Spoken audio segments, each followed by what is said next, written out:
Welcome to our humble home. I'm glad you were able to make it. You must be really sympathetic to gnomes. Otherwise, you wouldn't be here.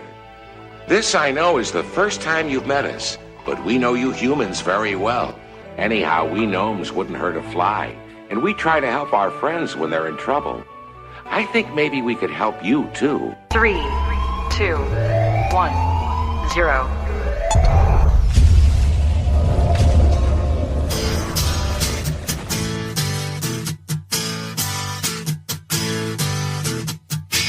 Hey, you! Yeah, you! Come here for a minute. I want to talk to you.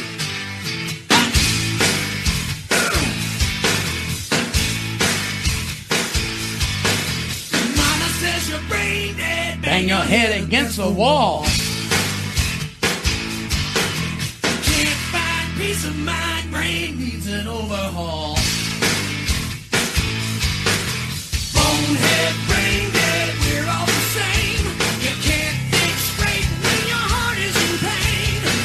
Turn around, hit the ground, time to lay your burden down. The views expressed on this broadcast of the Take 12 Recovery Radio Show are those of the co-host and guest and do not necessarily reflect those of our affiliates. The topics and opinions on today's show should not be considered as medical, psychological, or professional advice. Take 12 Radio is not affiliated with any particular 12-step fellowship. And now, here's your host, The man, the myth, the legend. the Monty Man. I'm telling you the truth, now I ain't gonna lie to you. Good guys, bad boys, we're all the same. Saved by grace is the name of the game. Turn around, hit the ground, time to lay your burden down. Woo!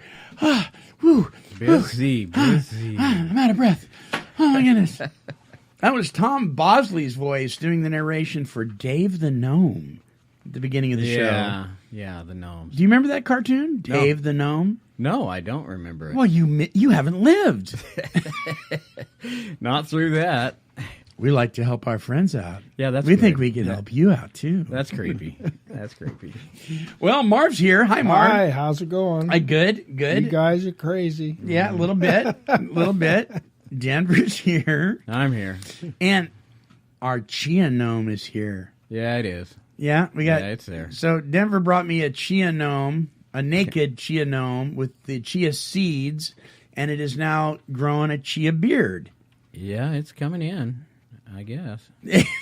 I like the frog better. We got a frog. We got Kermit the Chia Frog. Yeah, he looks better in green. He does. He got a little fuzzier than the Chia Gnome. I don't know why. But I thought Marcia said that I should bring those out here. We might not ever know. We may not ever know them. Yeah. Those are my homie gnomies. We can only pray.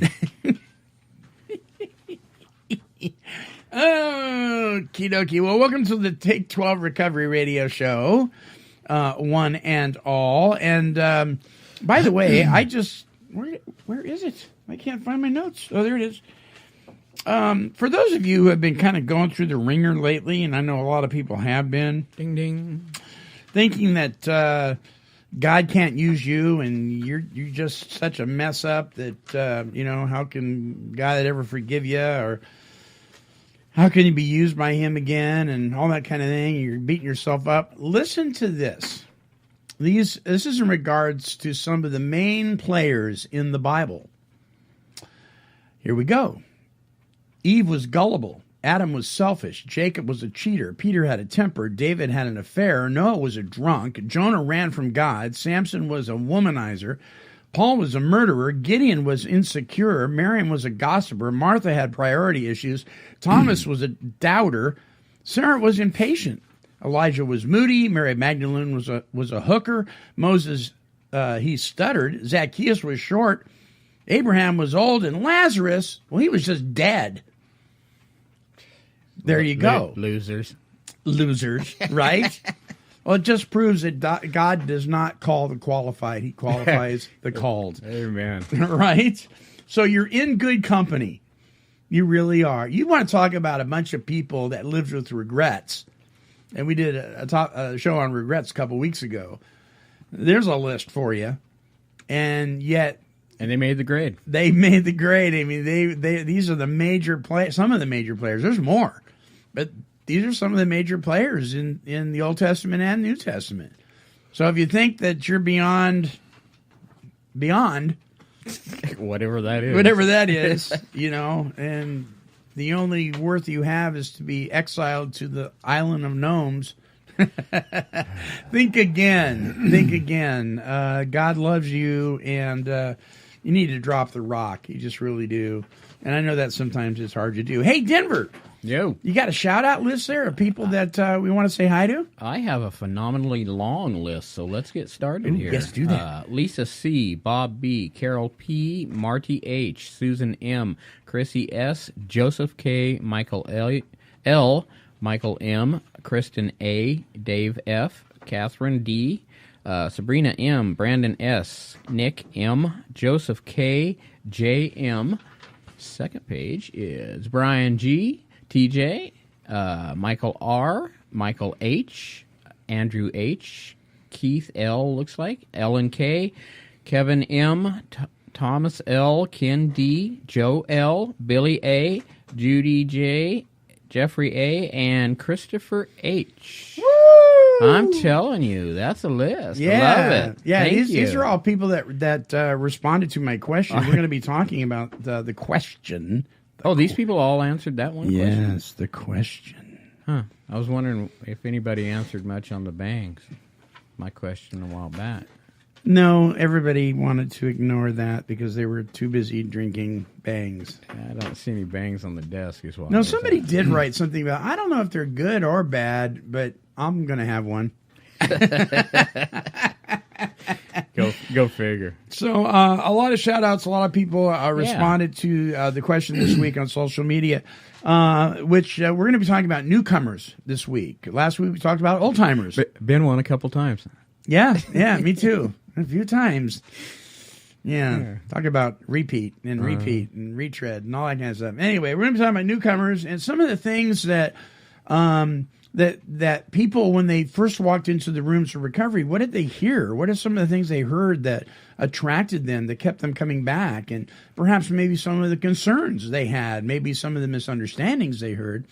This has kind of been inspired by Patrick LeBeau. I was talking to Patrick on the phone the other day, one of our major sponsors, and he said, man, I'd sure like to hear about some of the stuff that goes on in meetings again. You did a whole series on that for a while. That would be great if we talked about that. And so I thought, well, we just did old timers. Let's do newcomers, because we can certainly talk about stuff that goes on in meetings as it relates to newcomers. That is for sure. Maybe I ought to grab that portable mic sometime. Go out on location. On location. Coming up September 29th, by the way. Yes. In Prescott, Arizona. We will be at Hope Fest once again. I'm excited. Yippity-doo-dah. Marv's going to bring his horse. He's going to ride his horse all the way to Arizona. I could be that poetry convention going on. You know what? That might be an idea. I think it'd be an awesome night. Little promotion. There you are, across the country. Yeah. Horseback. You might get there a little late. Start early. Just start early. Oh, my goodness sakes. All right. Stop right there. It's time for Monty Man's Weekly Wine. Yes, it is. And boy, do I have one. Oh, boy. I am telling you what. All right. So, once again, social media has blessed us with just the stupidest statement I've ever seen. Well, not ever seen, but one of the most you ridiculous. Better watch that one. So, this is taped on the window at a school. Some student printed this out and taped it on an administrative window. It says, when you interrupt a girl's school day to force her to change clothes or send her home because her shorts are too short or her bra straps are visible, you are telling her that making sure boys have a distraction-free learning environment is more important than her education. Instead of shaming girls for their bodies, teach boys that girls are not sexual objects. And I'm reading this and I'm thinking to myself, dress appropriately, problem solved. How much simpler can you get? So what this is a girl complaining because she was wearing inappropriate clothing. The shorts were too short, her straps were showing, whatever was going on, it was inappropriate, and she was told that she needed to go home and change. Well, come on. What? We can wear whatever we want to, just, we can walk around naked if we want to. It's your problem if your tongue's hanging out, not mine. Uniforms, baby. Let's get back to uniforms. That'll solve the problem right there. Denver's going, yeah. Well, I kind of like uniforms. So. Oh, yeah, but you're sick. Oh, brother. Blue and never mind. Yeah, never mind. But I'm like, really? Seriously? You cannot take responsibility for your own actions, so you're going to, once again, put it on somebody else and say, I don't want to obey the rules. I don't want to follow any kind of guidelines. So I'm going to post this thing that says, quit shaming us girls by telling us we have to dress appropriately and modestly. Let us wear whatever the heck we want to wear or not wear. And if you got a struggle or a problem with it, it's your problem. Did she put her name at the bottom of No, she didn't. She was evidently... Too bad. I was going to give you a shout out for making the radio. Gee whiz. What do you think about that, Marv? Huh? What do you think? It's a crazy world out there. That's all I can say. But you know what? I actually observed a similar, not exactly about clothing or anything like that, but I was, I'm telling on myself a little bit. I was in Taco Bell, right? Yeah. And I'm standing there waiting to make an order. Right. This woman's up at the counter, and she's being very crass in her ordering. Her body language, her voice. The customer was? Yeah. Yeah. She acted like she had a real resentment. Okay, so I'm perked up and I'm listening in, Yeah. Well, come to find out, here's what happened. She had ordered something prior to being in there that day and had gotten, I believe she said guacamole or something on something. Right. She ended up in the hospital. Oh no. Oh. And evidently she had told whoever the cashier was she didn't want guacamole, but she got it anyway. But my point is, neither right nor wrong either way, but this gal knows she has this problem and she doesn't look at what she's going to eat. Right. Before she puts it in her mouth. And she's blaming Taco Bell, and she says, you guys are going to pay for my hospital stay. Oh, Lord. So kind of, sort of, that's... Yeah, it's not taking responsibility for your own life, body, actions, whatever, and shifting the blame onto somebody else. And don't you know, we do that really well, and we do it a lot. I like Mark's term, resentment. Yeah, resentment, big time. That was nicely picked. Yeah, because I'll tell you what, if you go to Taco Bell, and listen, I managed 2 Taco Bells in Oakland, California, in the pit. I'm talking guns blazing, right? Right. And there was a time in Taco Bell, at least in California, I mean, it was sweep and mop every 15 minutes. The places were spotless. The orders were right. You dressed appropriately. You were professional. I mean, they were tough on you. And PepsiCo owned our franchise.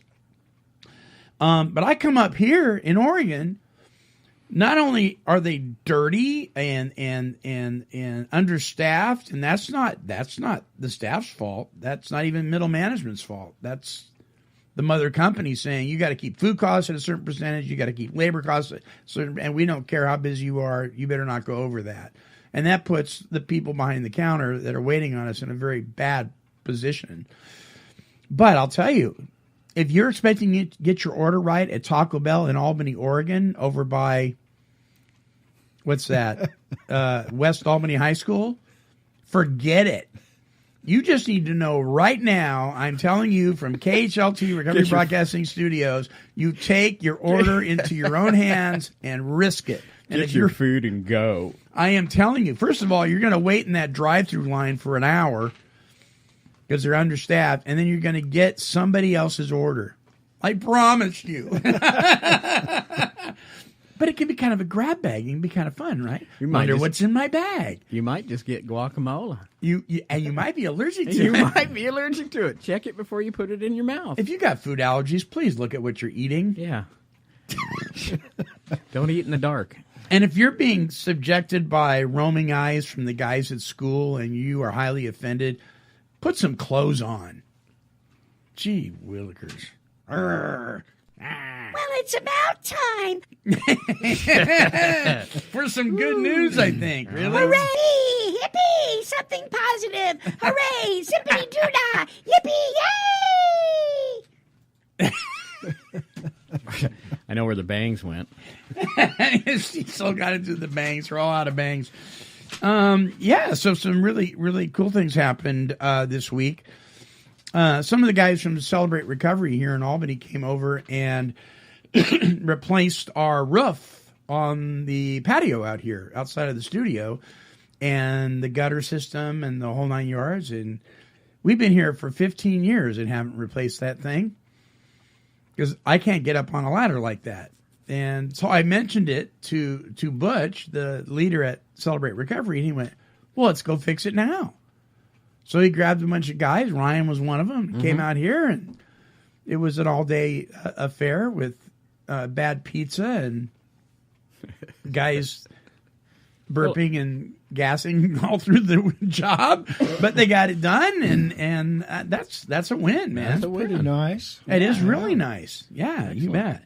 So I'm really, really appreciative of that. All right. So you guys got anything to whine about or win about? Any winning, whining, waning, waxing? I'm going to take it easy this week. I got to get back on the bandwagon, though, because there's plenty to whine about. Yeah, right? Yeah. Bring it on. I just haven't felt like whining. Yeah. I don't know. You need to slap you around a little Something. Something. Marv, everything good? Everything rotten? Yeah. Perfect. Perfect. Actually, everything's okay. Okay, good. All right. Good enough. Good enough. All right. We'll be back right after this. Turn around, hit the ground, time to lay a burden down. Mom and Dad used to argue about everything, especially about Dad's drinking. It drove me crazy. It got so bad, I couldn't do my homework. I couldn't concentrate. I absolutely refused to let any of my friends come to our house for any reason. I would have been humiliated if anyone found out how much my dad drank and how loud my mom screamed at him. My family went from totally crazy to quiet, calm, and even peaceful. The only thing that happened is my mom started going to Al-anon family groups. Her relationship with my dad really changed. I asked Mom if she would take me to her Al-anon meetings or to Al-ateen. I wanted to see if I could have a better relationship with my dad. I'm sure glad I did. If someone's drinking troubling you, you might be surprised at what you can learn in an Al-anon or Al-ateen family group from people just like you. Call 1-888-4-AL-ANON or go to alanon.org. And now, back to those crazy guys and the Take 12 Recovery Radio Show.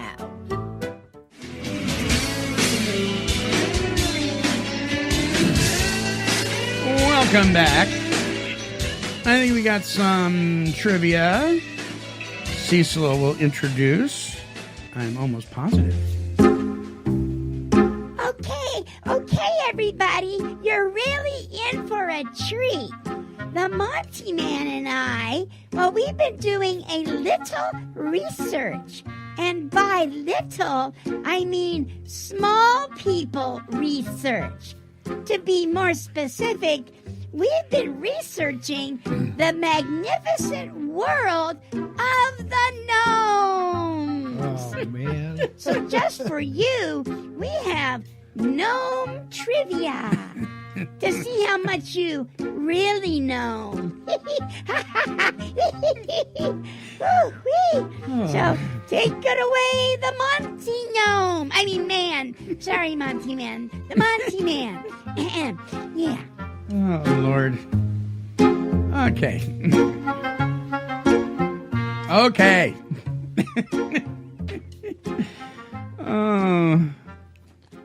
What am I going to do with you, Denver?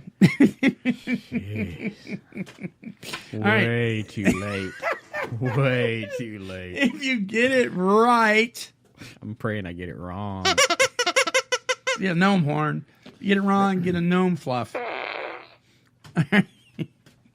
You get 3 in a bonus. I don't know if I can get through this or it's not. It's going to be long, isn't it? Long. Number one, which of these statements about gnomes is true? Gnomes can grow to 7 feet tall. True gnomes are actually clean shaven. Or gnomes live underground. Which one of these is true? Denver? I want to know where you got your, quote, facts. I have very close contacts with the world of gnomes. Trolls probably grow tall, but I'm going to go with 7 foot gnomes. Are you? Yeah. Is that hat included? Probably not. Well, yeah, it would be, and I'll tell you why. If that would to be true, I'll tell you why. What do you think there? I'm going to go with underground.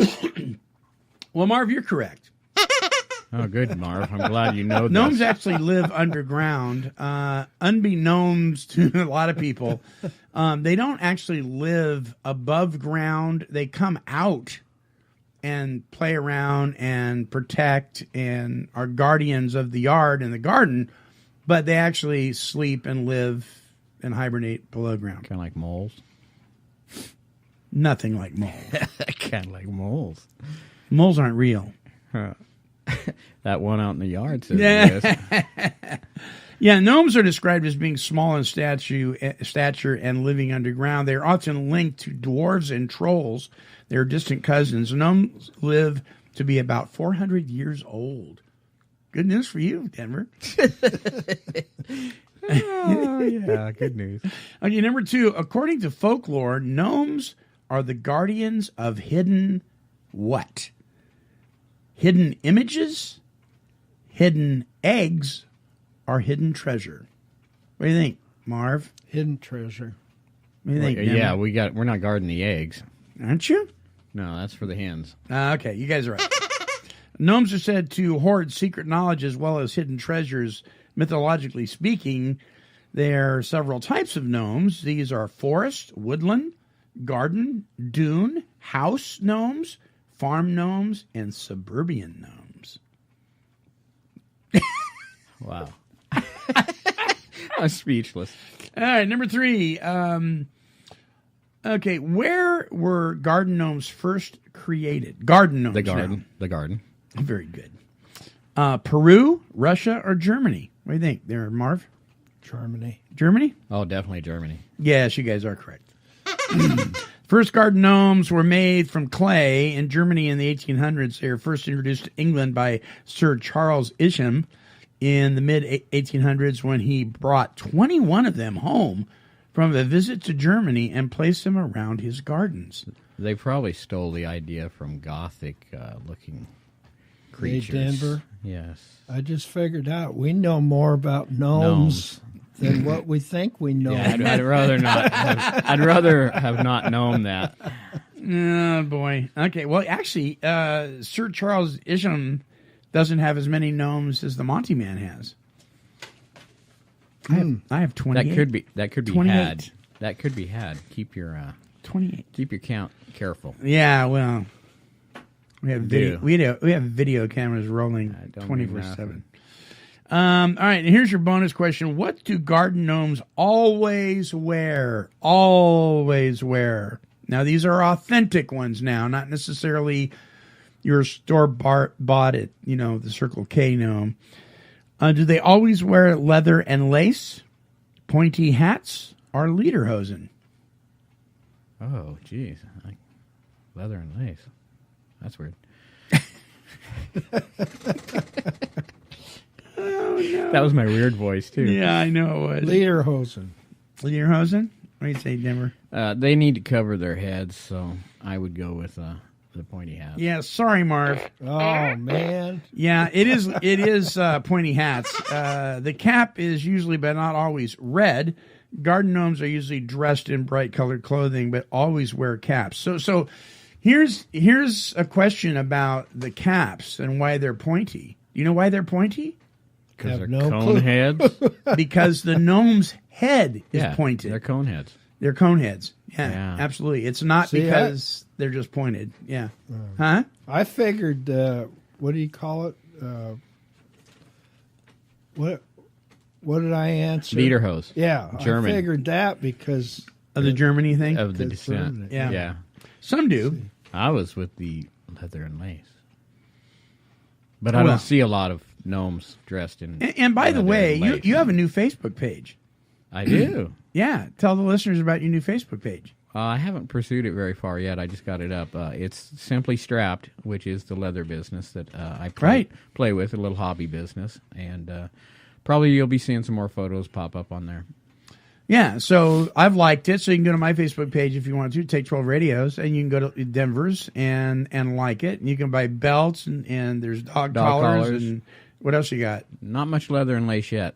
Right. But we'll be working on that. But this is high-quality stuff. This isn't just like your store-bought pet supply place. These are, like if you buy a belt from Simply Strapped, you're going to have the belt probably, you're going to be buried in it. You're gonna have it a long, long time. I always like to tell people that if you needed to, you could tow your car home with it, and if it stretches, I'll give you one for free. Ooh, I like that. They're a beautiful belt. They just last. Yeah, and the dogs love them. They can't get out of them. Yeah. So yeah, that's it. Let's move on. Let's move on. All right, there you go. There's little gnome music there. Excellent music. As the gnomes saunter out of the studio and back into the garden.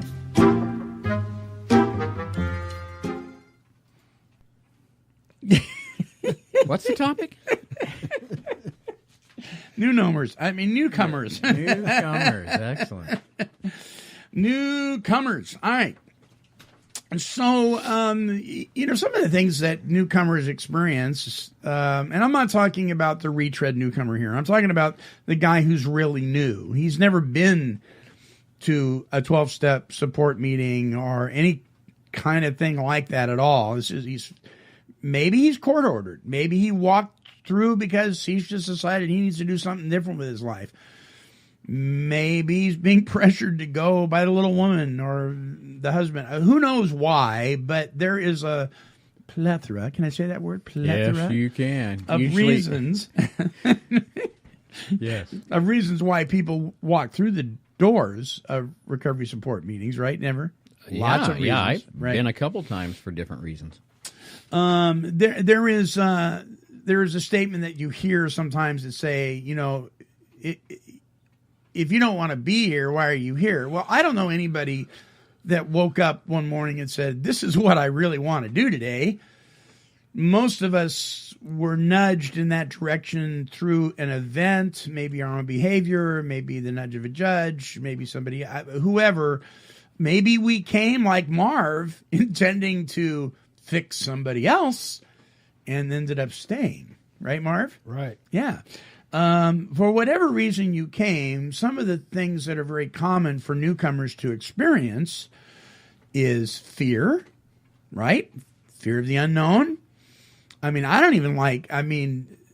I'm a social person, but a brand new environment of people and I'm by myself and I walk into that's kind of unnerving, just in a healthy environment. Like if I go to show up, I get invited to somebody's wedding and I don't know anybody there, but I go to pay my respects, that's uncomfortable. And if you're coming to a meeting without your so-called best friend, which would have been the bottle, right? You're a little already on edge about the whole thing. You're on edge anyway.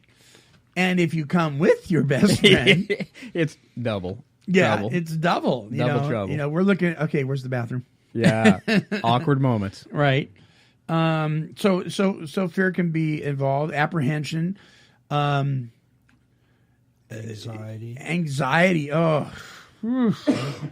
You know, especially if all the chairs near the door are being taken. Right. You walk in, you go, oh no, I've got to go to the front. And you got some old lady in the corners waving, come over here, honey, I got a seat for you. And she's way over there in the corner, and you're like, oh my God, what have I done? Because you know, once you sit in that corner opposite the exit, you ain't going nowhere. It's a long ways away. Because it's anxiety thinking about getting up and leaving, right? Yeah. It's like, God, I hope they have a smoke break. Please, God. And then the announcement comes from whoever's chairing the meeting. We have no smoke breaks in this meeting. And then the sweat just starts pouring down your face. So there's that stuff going on. And then there's a thing where you go in there and, oh no, she's here or he's here. I wasn't expecting them to be here for whatever reason. Maybe it's an ex, maybe it's an employer, maybe it's someone you don't want to know that you're there. Too late. Eyes have met eyes, and there you are. So there's a whole bunch of different things that goes on. Some people are really glad they came. Some people are they're so done. They're like, God, finally I walked through this door. Amen. There are people that feel that way, and they're just kind of on a kind of a pink cloud because they're not drinking and using. Today is a safe day. They're with a bunch of people they can identify with. They already know that because they've heard the stories, and they're happy to be there. There's all sorts of things that people go through. Well, the question I asked on social media was, when you were a newcomer to the rooms of recovery, what were some of the things that you heard that kept you coming back? And what were some of the things you heard that caused you concern? Denver? What were some of the things you heard that kept you coming back?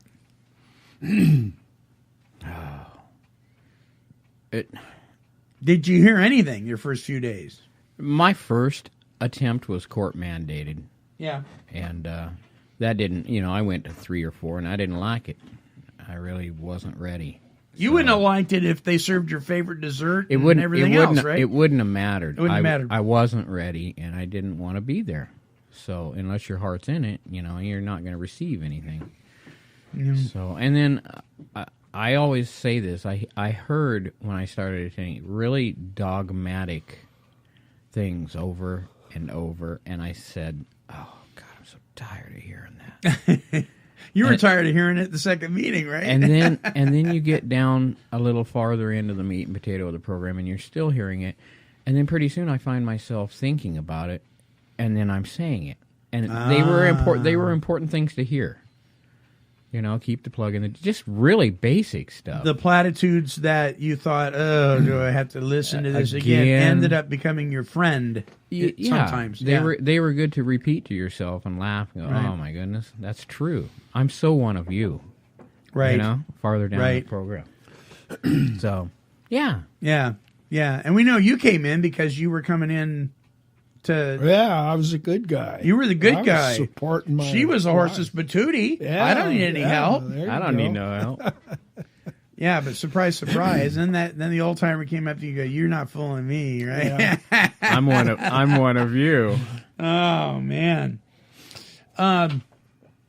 So when my first 2 meetings were in Stockton, California, and I went to my first one, and I sat out in the parking lot just sweating bullets. Not because I was detoxing or anything. I didn't know what to expect. What got you there?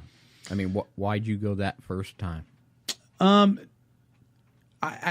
knew, I just had it in my gut that I needed to go to AA. Nobody told me I had to or anything like that, but I knew my drinking, I couldn't stop drinking.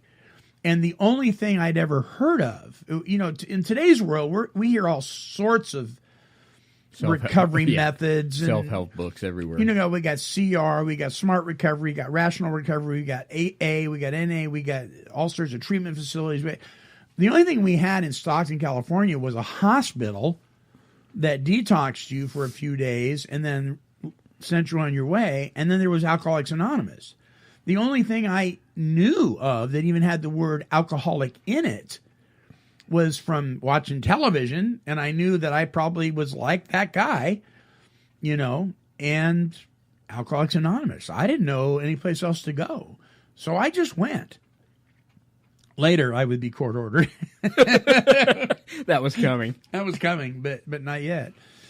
So I'm outside this, and I think it was an Al-anon club or something in Stockton, but they had this little meeting room that was narrow and long, and you could barely get by the people that were sitting on either side of the table. That's how narrow it was. And at the very end of the room was this broken fan stuck in this broken window because it was all overgrown with blackberry bushes coming through the window.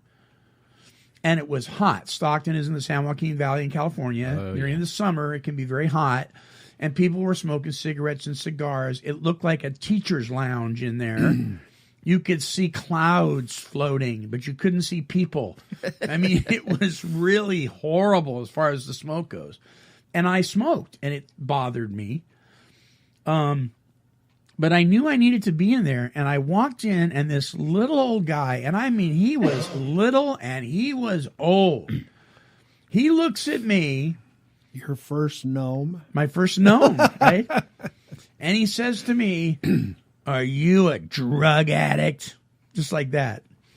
And I said, "I don't know what I am."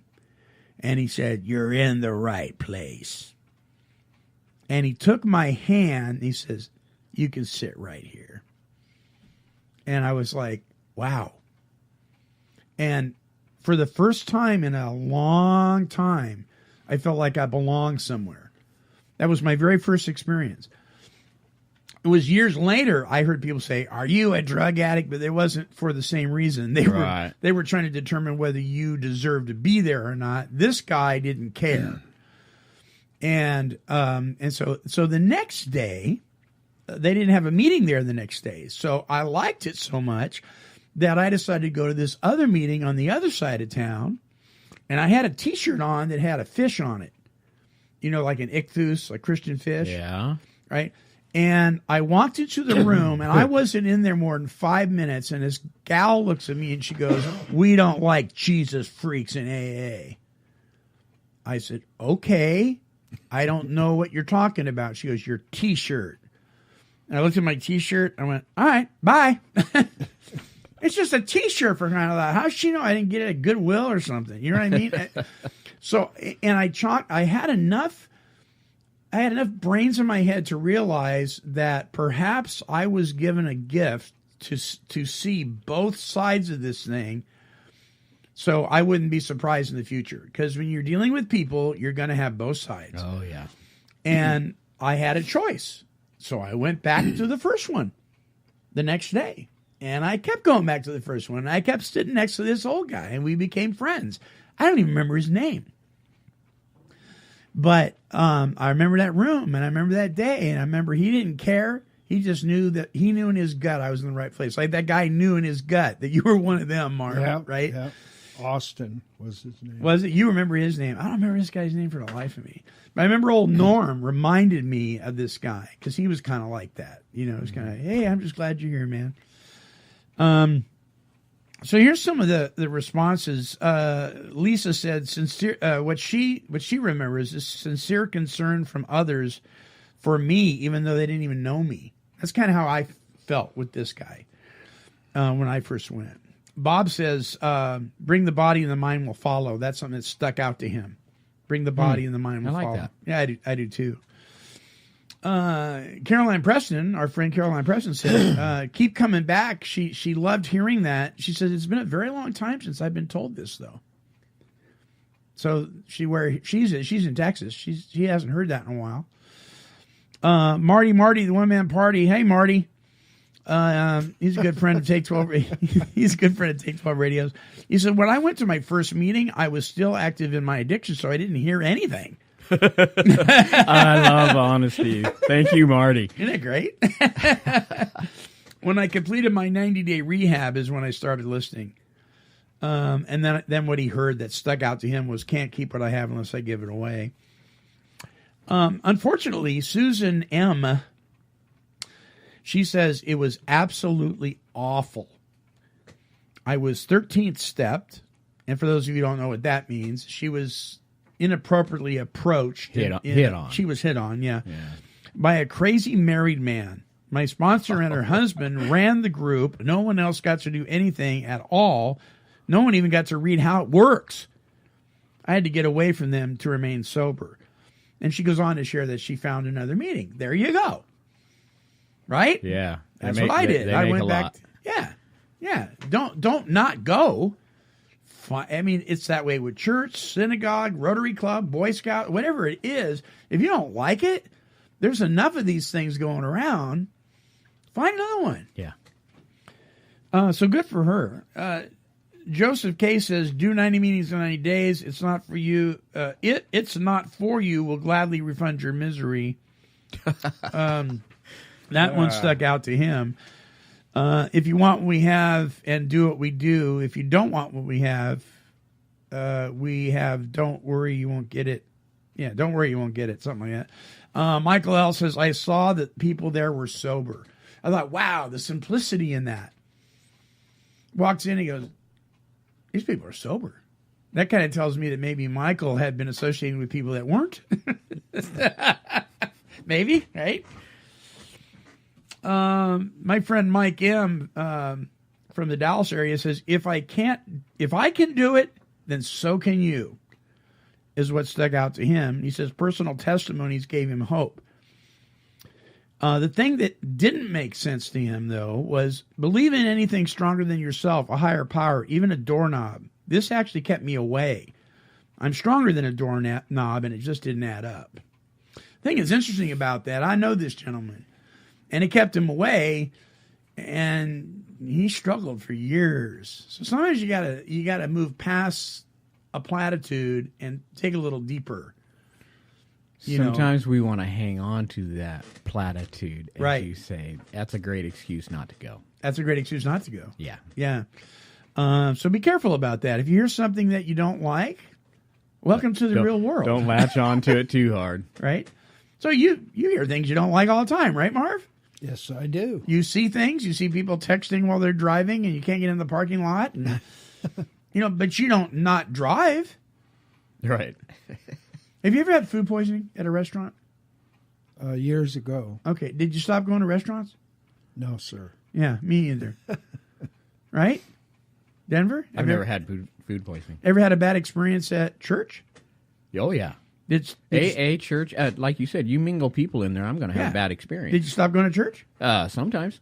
Yeah? Yeah. But it hasn't been cut out of your life completely. No. You find another one. Right. Yeah. Right.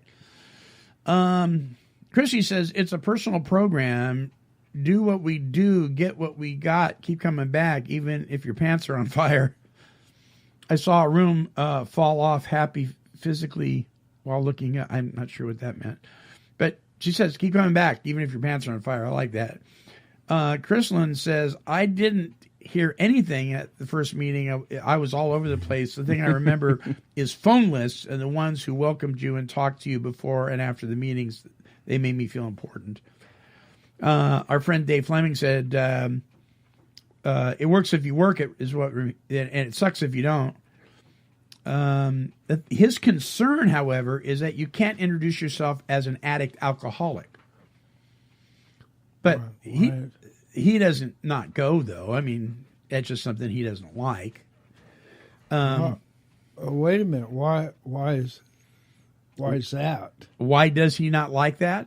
No, why can't he introduce himself as in our group, it's changed a lot, though. I think there was a time when there were people in AA that didn't want you to say the word addict. But hasn't that changed a lot? Yeah, but this is now. Right.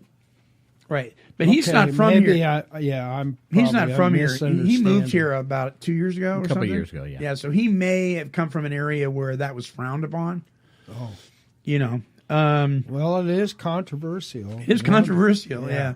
So one of the things that newcomers need to understand, and we were talking, like I said, I was talking to Patrick LeBeau about this, about different things that newcomers, it's good for them to know, is look at, if you're walking in the rooms of a 12-step support meeting, i.e. Alcoholics Anonymous, in today's world, and you're not welcomed with, a handshake or glad you're here, don't not go back. People have off days. Groups have off days. I know that. Go back. One of the reasons they say 90 meetings in 90 days, one of the reasons is because you can't make a judgment call the first couple times you go. You just can't. You're probably going there with some preconceived ideas anyway. Give it a chance. Ruminate on it a little bit. Go back. Check out here in Albany, for instance. Gollies, there's more meetings than there's population of people. I mean, Group 1 has 4 meetings a day? 3. 3? Sometimes 4 if they have a candlelight. Wednesdays, right? So women's meeting, right? So find a meeting. Just keep going, and then there's lots of different meetings in the valley as well. Let's see here. This was interesting. Catherine says, you never have to drink again is what stuck out to her. I asked someone to sponsor me, and they said they could not, and pointed out people in the room that I should not ask, saying that they will tell you all your secrets. In other words, they're not going to keep your anonymity. Needless to say, it took me a few years to get a sponsor and 8 years to actually work the steps. By the book, she put in capital letters. I would suggest that everyone follow our big book. That is the only way the insanity will leave us. Happy, joyous, and free 15 years now. God bless you and your family, Monty Man. Love the gnomes. Did you add that? Had to read that one. No, she did write that. What were you going to say, Marv? Well, there's a couple of things.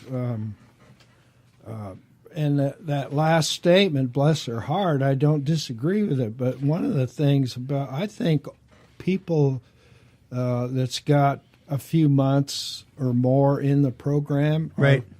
Really a lot of times not very sensitive to the newcomer. And the reason I say that is exactly what she says, by the book. Right. Well, you get new people in a room and you start hammering on the table and being a big book thumper. Right. What good does that do? Because most newcomers on their first meeting, when they leave, they don't remember what's been said to start with, but they'll remember that.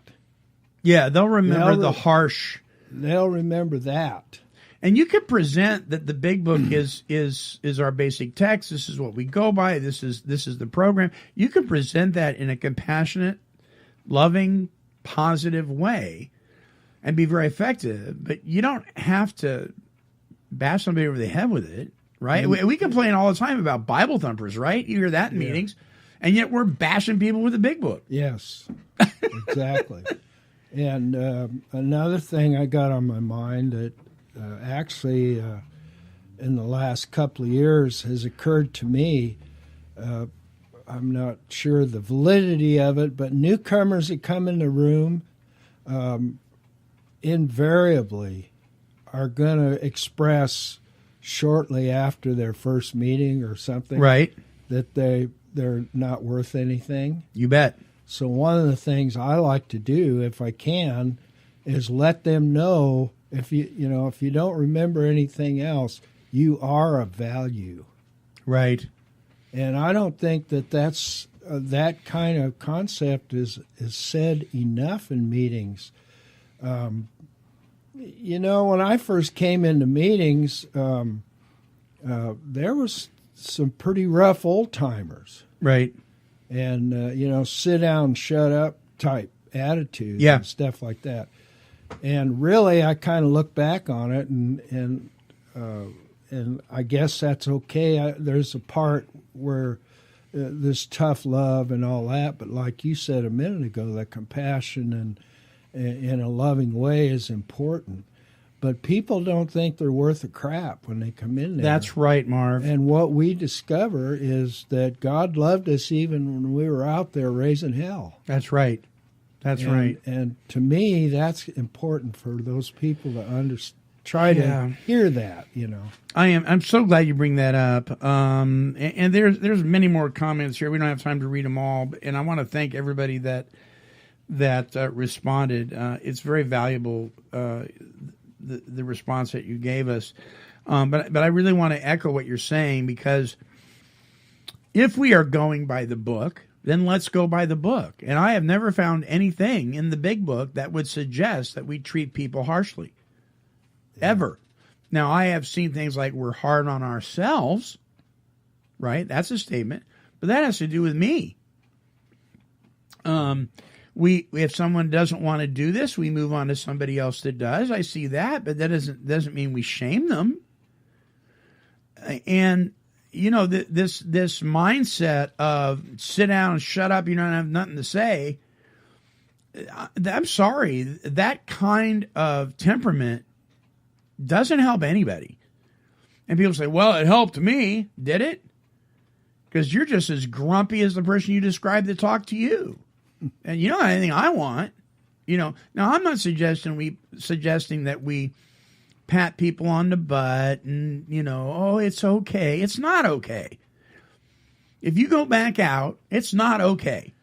But we don't need to tear into them like they're this evil entity or something, because when we do that, first of all, we are forgetting from whence we came.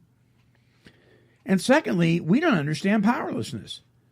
We may think we do because we've been around the rooms for years, but if we don't have compassion on the guy who can't put the plug in the jug, we don't understand powerlessness. We think he has power just because he walked in the door. And he doesn't have any more power than I do. You say, Nimmer? Oh, I always have to put myself, my daily inventory is put myself back to the beginning. Yeah. And remember that, some people are not even, they're just beginning their journey. Right. And that's tough to do, you know? It is. Sometimes you get frustrated with them. It's like, don't you get this? Just get it. But I always remind myself, especially if I feel me getting heated at somebody, and I work with students through the program I'm at. Sure. I got to remind myself, geez, Denver, remember where you were at? Yeah. Just a short time ago. So, recovery comedian Mark Lundholm makes this statement, and boy, does it resonate with me. He says, "When I walked into the rooms of recovery, you could have crushed me with a word."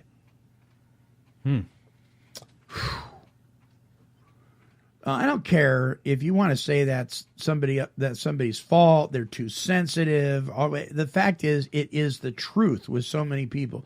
We've been chewed up and spit out. Okay, so what? Maybe it was of our own doing. The fact is, you can crush that guy with a word if you're not careful. You could be responsible for putting him for putting him 6 foot under. Yeah, for a lot. You know, we get so wrapped up in, are we following the traditions properly? Are we voting Robert's Rules of Order? Are we saying the right words? Like, I mean, oh my God, did that guy say he was an addict? You know, or whatever. Are we sharing properly? And we get lost in the rhetoric that we forget to show love and compassion and tolerance. What's the big book say? Love and tolerance is our code. That's the basis to what we're doing here. We're trying to help people connect and develop a relationship with their creator. And then we're spewing stuff that is less than compassion. Now, being loving doesn't necessarily mean that you're not firm. There is a place for being firm, but there's a difference between being firm and being harsh. You know, and we're talking about people that are brand spanking new. We're not talking about people that have been sitting around the meetings for 3 years and they're not willing to do the work, and maybe you need to talk to them and say, hey, if you want to save your life, let's get real here. And we're not talking about that. We're talking about people who are brand new. Right. And if they see, and it's just like a child that watches mom or dad treat mom or dad harshly, they grow up to be that person. If a person's brand new in a meeting and they're watching people treat each other like this, if they don't have any basic life skills, if they've been inebriated for years and now this is their first time with some clarity and that's what they see, people act what they learn. And they're going to become that person. We got a heavy responsibility as people that have been in the rooms for a while. Well, and that brings to mind something I heard a couple days ago in a meeting that bothered me, and I'm still thinking about it, but I'm going to lay it out here. A woman came in the meeting that I'd never seen before, which doesn't mean anything, but she had a substantial amount of time she was celebrating, okay? Right. And hey, that's neat, And then she starts talking. Yeah. And almost the very first words out of her mouth were, well, the reason I don't come to these meetings, he says, AA has been watered down so much and I just got sick and tired of it. And the very first thing that came to my mind is, wait a minute. If old-timers quit going to meetings because they're watered down, who's going to keep AA in the meetings? Who's going to keep AA from being watered down? Yeah. Yeah, that's very true. So, and I'll tell you the truth. I was telling somebody, I said it in a meeting. I get tired of going to meetings. I really do. Yeah.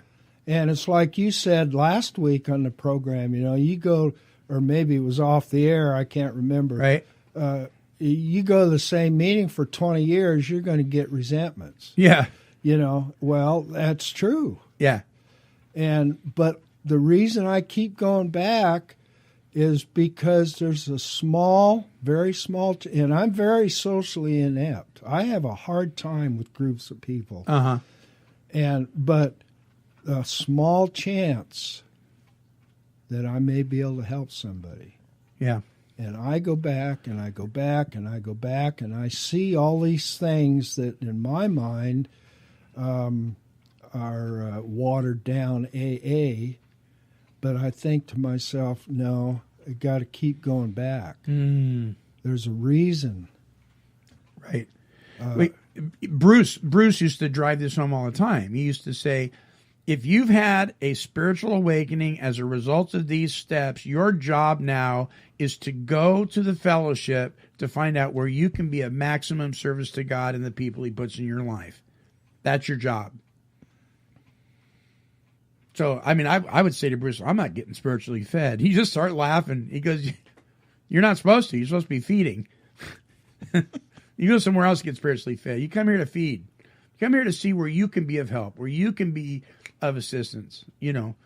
I go to a meeting on Tuesday nights, and sometimes it's like, really? Again? Yeah. And then invariably somebody will say something or come up to me or something like that. Usually at my lowest point where I'm like, yeah, I am not coming here next week. And someone will say something. They'll go, wow, I am really glad to see you. I was hoping you'd be here. Just for the support. How can you say no to that? So my question for somebody like her, what's she doing coming and getting a coin? And I don't get it. Right. Yeah. You didn't come here and whine about this, but boy, you're gonna eat their cake. Yeah. So, closing encouragement for the newcomer.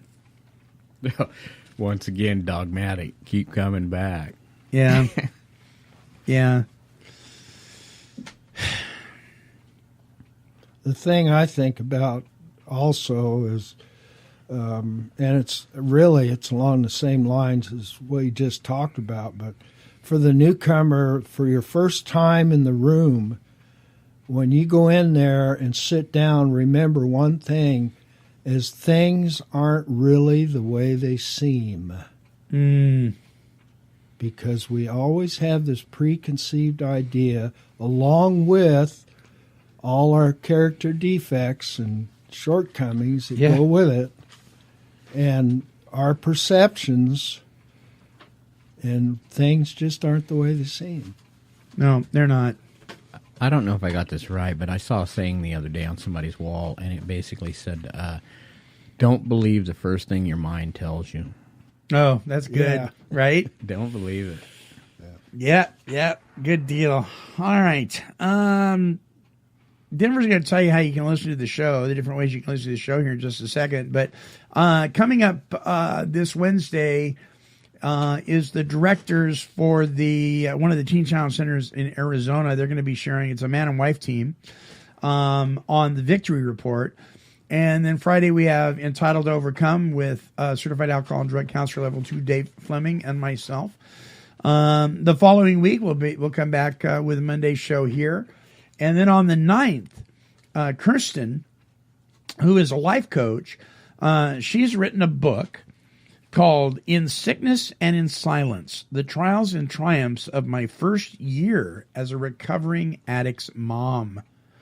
It is a stellar book. It's a small book. It's an easy read. But there's a lot of books out there of people that have been doing this stuff for a long time. I mean, this is her first year as a recovering addict's mom, and all the questions that she's gone through. This book will, if you go to Amazon and type in Sickness and in Science, you can read my review. This book, if you are a parent of an alcoholic or an addict, will help you not feel alone. You will say to yourself, wow, there are other people out here with the same questions I have and the same frustrations. And here she is, a life coach, and she's dealing with some of this stuff like it's brand new for her. And she's very transparent. So look forward to that. That's on Wednesday the 9th here at Take 12 Recovery Radio. How can they listen to the show, Denver? Oh, yeah. Cue time. Let's see here. Let's start with this. You can listen and download to any of our shows by going to take12radio.com and click on Follow Me on Podomatic. Once there, you can download our app for Android or iOS. You can comment on our shows, love us, or hate us. We'd love to hear from you. You can also listen to the shows on our YouTube channel. Simply go to take12radio.com and click the YouTube icon. And if you'd like to send us your email, our email address is take12radio@comcast.net. That will be take12radio@comcast.net. Very good. Marv, thank you. Yeah, thank you. Denver, thank you. Show. Thank you, Monty. Yeah. All right. And remember, if you're new, keep coming back. Just do it. Just do it. Put one foot in front of the other and walk back in the door. Suit up and show up and suit up. And listen, if you've been around a while and you're becoming a grumpy old man, be the change you want to see in other people. Hallelujah. You be the change. Our closing song is called Friend of Bill's by Michael Purrington.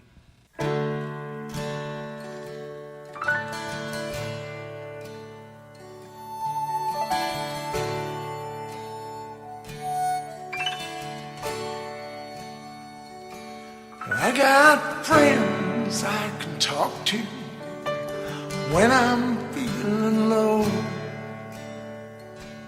when I feel like I'm nowhere, I know right where to go. Nobody knows me the way that you do. You're part of me, I'm part of you.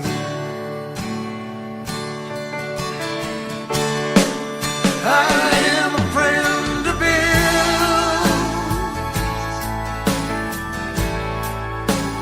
till the day I die. I am a friend of Bill. That's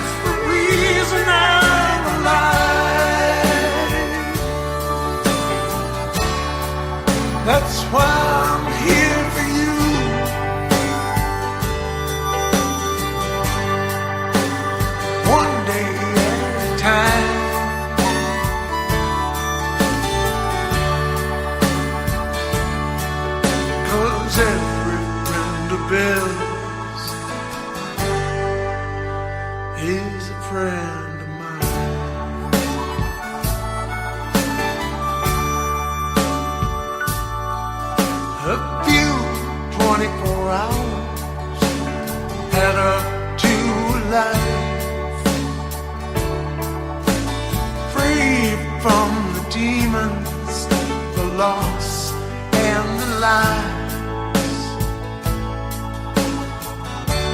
Free to be the new man I am. Thanks to a doctor and a stock market man.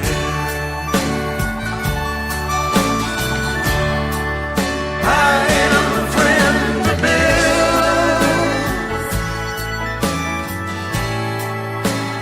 till the day I die. I am a friend of Bill's. That's the reason I'm alive. That's why I'm here for you.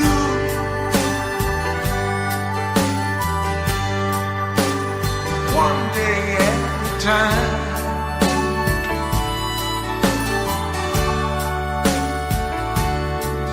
'Cause every friend of Bill's is a friend of mine.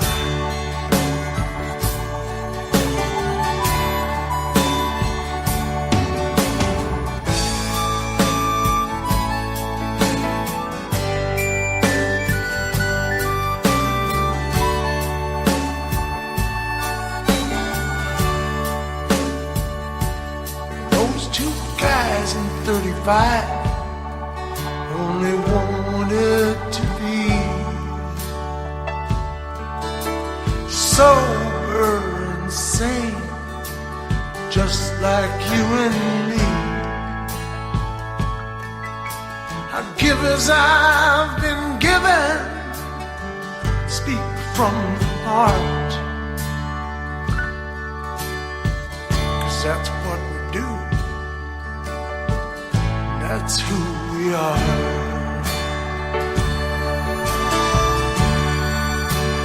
We are friends of Bill's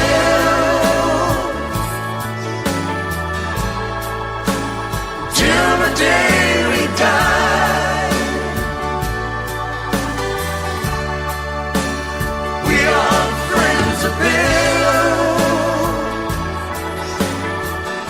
and that's the reason we're alive. That's why I'm here for you.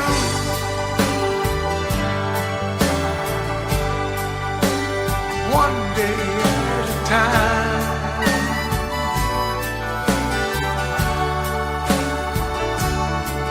'Cause every friend of Bill's is a friend of mine. We are friends of Bill's. We are friends of Bill's. We are friends of Bill's. We are friends of Bill's. We are friends of Bill's.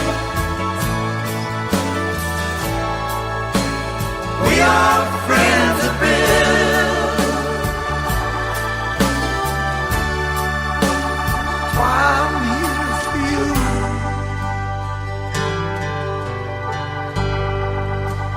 One day at a time.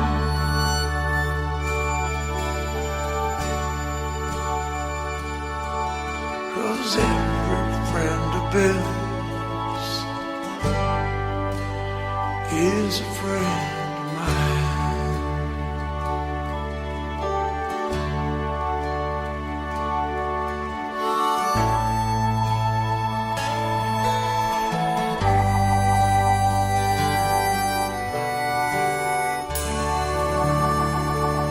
Yes, indeed. That is our very good friend, Mr. Michael Purrington. Hey, listen, if you are a newcomer, if you've just walked into the rooms of recovery and you hear the slogan, 90 meetings in 90 days. Please understand, what we're really trying to convey to you is you can't make a fair judgment call on something by going to it one time.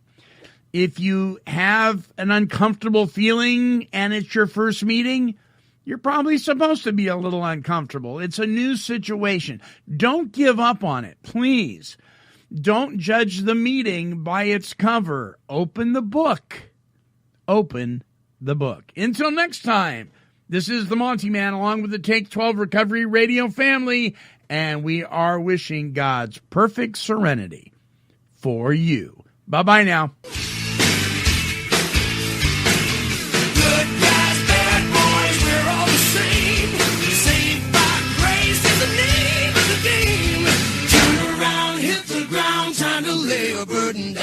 This has been a broadcast of KHLT Recovery Broadcasting. 'Cause she's a super cat, she's super kitty, meow. Here, kitty, kitty, kitty, kitty.